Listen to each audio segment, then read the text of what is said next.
Москвадагы мекендеш сиз үчүн жагымдуу жаңылык. Таза ишеничтүү кирди чыкты жасоо зарылчылыгы жаралды. Анда биз без пересетка, без посредниксиз Казакстанга алып барып келебиз. Сизди стажы 15 жылдан ашкан айдоочу Асылбек тейлеп, бардык шарты бар 7 орундуу Альфард унаалар тейлейт. Күн сайын жолго чыгабыз. Барып келүү убактысы 1,5 күн. Границага чыгаар алдында кара тизмеде бар жок экениңизди текшерип беребиз. Тезинен Асылбекке чалыңыз жана таза кирди чыктыны колго алыңыз.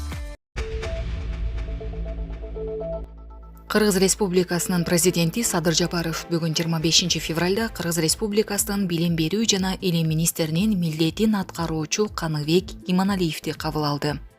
Мамлекет башчысы тарабынан илим жана билим чөйрөсүн өркүндөтүү боюнча бир катар конкреттүү милдеттер коюлуп, бул маселе боюнча артыкчылыктуу пландар жана милдеттер талкууланды. Садыр Жапаров билим берүү жана илим тармагы мамлекеттин келечегин аныктаган стратегиялык маанилүү, өтө жооптуу тармак экенин баса белгиледи. Ал 2022 жылдын башында билим берүү жана илимди каржылоо маселесине өзгөчө көңүл бурулганын, тагыраак айтканда, билим берүү министрлигинин бюджети 29 миллиард сомдон 49 миллиард сомго чейин көтөрүлгөнүн дагы бир жолу эске салды. Каражат бөлүү менен эле көйгөй чечилбей тургандыгы түшүнүктүү, ал үчүн комплекстүү иш-аракеттерди жасоо зарыл. Президент мугалимдердин кесиптик даярдыгына өзгөчө көңүл буруу зарылдыгын, анткени окуучулардын алган тарбиясы жана билими алардын квалификациясына жараша болорун белгиледи. Мындан башка мамлекет башчысы маалыматтык технологиялардын доорунда заманбап тенденцияларды ээрчүүнүн маанилүүлүгүн белгиледи. Мугалимдердин окутуу ыкмалары реалдуулукка шайкеш келиши керек. Билим берүү системасы реформага муктаж. Садыр Жапаров илим тармагындагы маселелерге да токтолуп, министрлик менен Улуттук илимдер академиясынын өз ара мамилесин чыңдоо зарылдыгын баса белгиледи. Өз кезегинде министрдин милдетин аткаруучу Каныбек Иманалиев мамлекет башчыга билим берүү тармагын өнүктүрүүнүн жакынкы пландары жана келечеги тууралуу маалымат берди. Ал билим берүү процесстеринин сапатын жогорулатууга багытталган концепцияны жакынкы күндөрү сунуштай турганын билдирди. Булак президент кежи. Жапаров тышкы карызды график боюнча төлөгөн туура болорун айтты. Себеби бүгүн 25 февралда министрлер кабинетинин төрагасы Акылбек Жапаровдун Кабар улуттук агенттигине берген маеги жарыяланды. Анда журналист Балбак мырза сырткы карызды азыр төлөп койсо болот деп чыкты. Чын эле азыр төлөп салсаңар болобу? Болсо эмне үчүн төлөбөй жатасыңар деп суроо салды. Жапаровдун айтымында сырткы карызды график боюнча төлөгөн туура болот. Ооба, азыр төлөп койсок да болот. Бирок келишим боюнча мөөнөтүнөн эрте төксөк, үстөгү көбөйүп кетет. Келишимде эгер мөөнөтүнөн мурда төгөбүз десеңер, анда үстөгүн 2% эмес, баланча пайыз менен төгөсүңөр деп көрсөтүлгөн. Ошол үчүн сырткы карызды график боюнча эле төлөгөн туура болот. Кудайга шүгүр, карыздарыбыздын баарын өз убагында график менен төлөп берүүгө кудуретибиз жетет. Эң негизгиси бөөдө кырсыктан сактап, өлкөбүздө тынчтык болуп турса болду деп жооп берген Жапаров. Булак супер кежи. Ош облусундагы 7 акимге кызматтык унаалар берилди. Бүгүн 25 февралда Ош шаарынын Борбордук аянтында Ош облусундагы 7 райондун акимдерине кызматтык унаалар берилди. Бул тууралуу президенттин аталган облустагы өкүлчүлүгүнөн маалымдашты. Маалыматка ылайык унаалардын ачкычын президенттин жана министрлер кабинетинин чечимдерин даярдоо боюнча башкармалыгынын уюштуруу иштери жана аймактар менен өз ара аракеттенүү бөлүмүнүн эксперти Болотбек Узакбаев жана президенттин ыйгарым укуктуу өкүлүнүн орун басары Данияр Жаныкулов тапшырды. Эске салсак, президенттин иш башкармалыгы тарабынан район жана алыскы аймактар үчүн чет элдик Chevrolet Captiva үлгүсүндөгү 90 унаа сатылып алынган. Булак супер кежи.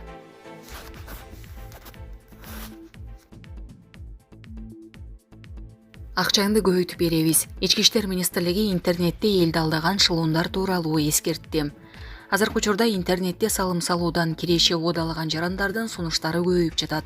Бул тууралуу ички иштер министрлигинен билдиришти. Министрлик берген маалыматка таянсак, шылуундар жарандарды тез байып кетүү сунуштар менен алдашып, ишенчээк жарандардан көптөгөн акчаларын алышат. эгер жарандарга аз убакыттын ичинде кирешесин олуттуу көбөйтүү сунушталса, булар виртуалдык алдамчылар болушу мүмкүн. Жогорку кирешенин кепилдиктерине ишенүүнүн кереги жок. Мисалы, Telegram мессенджеринде белгисиз адамдар болжолдуу кирешелүү инвестициялардын долбоорун жарнамалашууда. Шилтемени басуу менен кызыккан адам Telegram ботко кирет. Ал жерден алар тез акча сунуштап, баарлашып, ынандыра алышат. Алгачкы халал салым салуу $100 экени көрсөтүлгөн. Белгилүү бир аялдын атынан жүргүзүлгөн канал бар. Анда ал тез жана жогорку кирешени убада кылат. Ийгиликтүү акча которуулар жөнүндө отчеттор чатта жарыяланып, видеолор жайгаштырылат. Анда ал тапкан акчасы үчүн мактанат. Андан соң бул аял каражаттар кепилденген түрдө кайтарыла турганын айтып, азгыра баштайт. Ал эми мындай каналдар көп. Алар жогорку кирешени убада кылып, аларды криптовалютага салууга көндүрүшөт деп айтылат маалыматта. Ички иштер министрлигинин кылмыш иликтөө башкы башкармалыгы бардык каржы пирамидалары алдамчылык долбоорлор экенин кошумчалашты. Компания Финика жогорку кирешелүү жана тез акча табуу үчүн мүмкүнчүлүк убадалары менен салымчыларды тарткан. Ошол эле жол менен иштеген. Умдем клиникасы тиш ооруларын дарылоо жана тиш салуу кызматын көрсөтөт. Стоматология заманбап техникалык каражаттар жана материалдар менен камсыздалган. Жогорку даражадагы стоматологдор өз ишинин сапатына кепилдик беришет жана төмөндөгү кызмат көрсөтөт. Хирургиялык стоматология, тиштерди реставрация кылабыз. Кандай гана оор абалдагы тиш болсо да оорутпай алып салабыз. Жулабыз. Тиштерди кесипкөй чеберчиликте гигиеналык тазалоодон өткөрөбүз. Брекет системабыз да бар. Тиштерди имплантациялайбыз. Которобуз, протездөө, металлокерамика, цирконий, алтын жана башка түрлөрдү колдонуу менен сиз каалаган сапатта тиштериңиздерди оңдоп түзөп, салып жана тазалап беребиз. Көңүл буруңуздар, биздин жайкы жеңилдетүүдөн пайдаланыңыздар. Эгер сиз алдын ала жазылып келсеңиз, сизге 500 рубль арзандатуу каралган. Шашылыңыздар, биз сиздерди күтөбүз. Биздин дарек Москва шаары, метро Нахимовский проспект, Сивашская көчөсү 7, корпус 2, метрого жакын жайгашкан. 5 мүнөт гана жөө басасыз. Байланыш номеру +7 925 103 22 77. Ишенин скриншоттору алардын чатына тынымсыз жарыяланып турган көптөр ишенишкен. Анан бул каржы пирамидасы кыйрады. Ага эл миллиондогон каражат жумшады. Бир нече миң салымчылар, акча салган жарандар каражатсыз калды. Укук коргоо органдары каржы пирамидалары табылганын, алдамчылардын курмандыгы болуу коркунучун тынымсыз айтып жатканына карабастан, мекенештерибиздин арасында дагы эле шектүү мыйзамсыз схемаларга акча салууну каалагандар арбын дешти мекемеден. Ички иштер министрлиги жарандарды мүмкүн болушунча сак болууга, шашылыш чечимдерди кабыл албоого чакырат. Булак Супер Кежи. Бүгүн 25 февралда Камчаткада күчү 6,1 балга жеткен жер титирөө катталды. Бул тууралуу Орусиянын Илимдер академиясынын геофизикалык кызматынын Камчаткадагы бөлүмүнүн сайтында маалымдалды. Жер титирөө жарым аралдын түштүгүндө Тынч океанында жергиликтүү убакыт боюнча 18:25 болгон. Жер титирөөнүн очогу Петропавловск Камчатскийден 170 чакырым алыстыкта жайгашкан. Булак Назар Ньюс Кежи.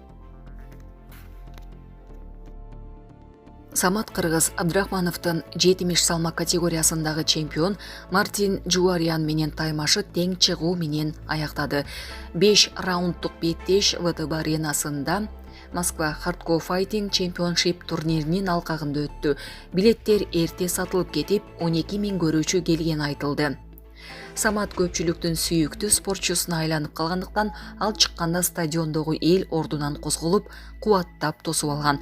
Мартин башында Абдрахмановду 2 рет нокдаут кылган, бирок кыргыз 3 раундда ишенимдүү кармашкан.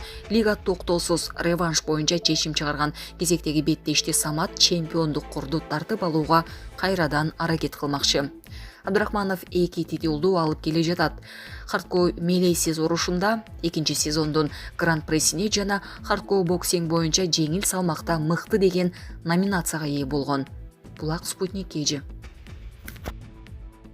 Медведев Россиянын душмандарын санап берди. Душмандардын бүтүндөй империясы Москвага каршы курал алып, алар Россияны жер бетинен жок кылууну максат кылып коюшкан. Орусиянын оппоненттерин Коопсуздук кеңешинин төрагасынын орун басары Дмитрий Медведев Национальная оборона журналына жазылган макалада санап берди. Анын айтымында Орусиянын душмандары Украин жана европалык неофашисттер, АКШ, башка англо-саксондор жана алардын вассалдары 50дөй өлкө. Медведев алардын бири да Орусияны муунта албайт деген ишенимин билдирди. Буга чейин Медведев батыштын максатын атаган. Анын пикиринде батыш Орусияны башкалар аркылуу жеңүүнү каалап, Украинанын азабын гана узартууда.